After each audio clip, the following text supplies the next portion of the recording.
શહેરના નવાપુરા ગંગોત્રી એપાર્ટમેન્ટ પાસે હાલ અત્યારે વરસાદી ચેનલનું કામકાજ ચાલી રહ્યું છે અને રોડ રસ્તાનું કામકાજ ચાલી રહ્યું છે, એટલે કે દરખાસ્ત મંજૂર થઈ છે. જાગૃતિબેન કાકા દ્વારા શહેરના લોકો એટલે કે સ્થાનિક વિસ્તારના લોકોની ચિંતા કરી અને આ કામ હાથ ધરવામાં આવી રહ્યું છે. કારણ ચોમાસાની સિઝનમાં અહીંયા ગુઠણમાં પાણી ભરાઈ જાય છે, કમર જેટલા પાણી ભરાય છે, ત્યારે આ પાણીનો નિકાલ થાય તે માટે આ કામકાજ ચાલુ કરવામાં આવ્યું છે. પરંતુ અહીંયા આક્ષેપ કરવામાં આવી રહ્યા છે કે વિપક્ષ દ્વારા આ કામકાજ અટકાવવામાં આવી રહ્યું હોય તેવા પણ આક્ષેપ છે. જ્યારે લોકોના સારા માટે ફાયદા માટે જ્યારે આ કામકાજ ચાલુ થતું હોય ત્યારે આક્ષેપ કરવામાં આવ્યો છે કે વિપક્ષ દ્વારા આ કામકાજ અટકાવવામાં આવી રહ્યું છે.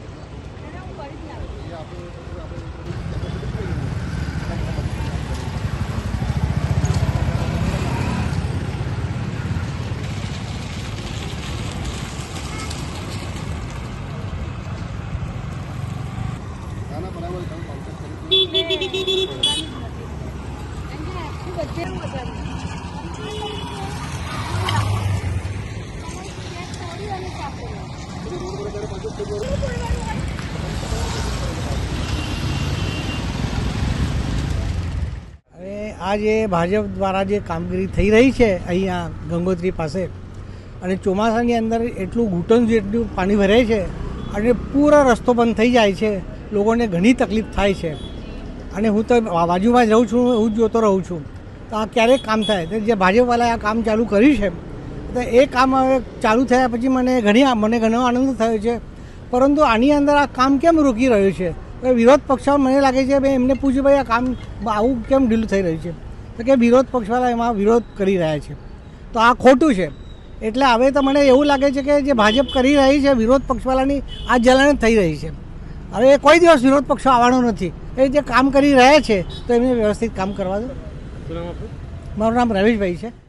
આરવી દેસાઈ રોડની બાજુમાં ગંગોત્રી એપાર્ટમેન્ટ 5 રસ્તા જે ત્યાં આગળ આવેલા છે, ત્યાં જવાહર સોસાયટી, વિજય સોસાયટી, શ્રદ્ધા સોસાયટી, સ્વસ્તિક એપાર્ટમેન્ટ અને ગંગોત્રી એપાર્ટમેન્ટ 5 રસ્તાનો આ રોડ છે. ત્યાં આગળ જે વરસાદી લાઈન ચેનલ જાય છે એ વરસાદી લાઈન માટે અમે 1 વર્ષથી હું ઝઘડો કરી રહી છું કે અહીંયા રોડ અમારો મંજૂર થઈ ગયો છે, પણ વરસાદી ચેનલ પહેલાં સ્લેબ તોડી અને સાફ કરો, પછી રોડ બનાવવા માટે અમારી 3 કાઉન્સિલરોની માંગ હતી. એટલે આ કામગીરી થઈ રહી છે. લોકોને દુખે છે પેટ અને ફૂટે છે માથું, પણ જો રોડનો 24 લાખનો ખર્ચો કરીને રોડ કરતા હોઈએ તો પહેલાં મારે આ સ્લેબ તોડાવી અને કરાવવું પડે. વિસ્તારની અંદર ગંગોત્રીની હયાતજી અરસે વરસાદી સ્લેબનું કામ ચાલી રહ્યું છે, એ અમે 3 કાઉન્સિલરોએ મુકાવડાયું છે. બીજું કે સિયાબાગ ભાવદાસ મોહલ્લો, મંગળદાસ મોહલ્લો, ત્યાં આગળ પાણીની પણ નવી લાઈન નંખાઈ રહ્યા છીએ. ખાડિયાપોળ 1, ખાડિયાપોળ 2, પુનિકપોળ, ત્યાં પણ પાણીની લાઈન નંખાઈ રહ્યા છીએ. રામકૃષ્ણ બ્લોક થી જયરત્ન એ પણ ડિવાઈડરવાળો રોડ મૂકી રહ્યા છીએ, એ પણ થઈ રહ્યો છે. નહેરુ ભવનથી પોલો ગ્રાઉન્ડ થઈ અને જે તોપ પાસેનો એ પણ ડિવાઈડરવાળો રોડ થઈ રહ્યો છે. જે વિરોધ કરી રહ્યા છે એના ઘર પાસે પણ કમર પાણી ભરાય છે, ત્યાં પણ અમે ભાજપના કાઉન્સિલરો કામ મુકાઈ વરસાદી લાઈન નવી નખાઈ રહ્યા છીએ. અને જ્યારે પૂરની કામગીરી થઈ ત્યારે જે વિરોધ કરી રહ્યા છે એના આજુબાજુમાં પણ તમે પૂછી શકો છો કે ભાઈ અહીંયા આગળ તમારા ત્યાં ઝાડ પડ્યું, મકાન પડ્યું કે કોણ આવીને કોણે કામગીરી કરાવી છે. એટલે કામ કરો, અમારી ના નથી, પણ જે વિસ્તારના વિકાસના કામ થતા હોય એની અંદર રોડા નાખવાનું બંધ કરો. અને આ બધા જ કામો અમારા વિસ્તારના ભારતીય જનતા પાર્ટીના કાઉન્સિલરો ધર્મેશભાઈ પટેલ, જ્યોતિબેન પટેલ અને જાગૃતિ કાકા અમે મુકાવડાયા કામો છે. સ્વર્ણિમની ગ્રાન્ટમાંથી કામ મુકાયેલા છે. નવાપુરાની અંદર કે જે ખૂબ ઘણા વર્ષોથી પાણીનો પ્રોબ્લેમ આવેલો છે, કે જે જૂનો વિસ્તાર છે, બધી પાણીની લાઈનો જર્જરિત થઈ ગયેલી છે, પાણીનું પ્રેશર નથી, ગંદુ પાણી આવે છે.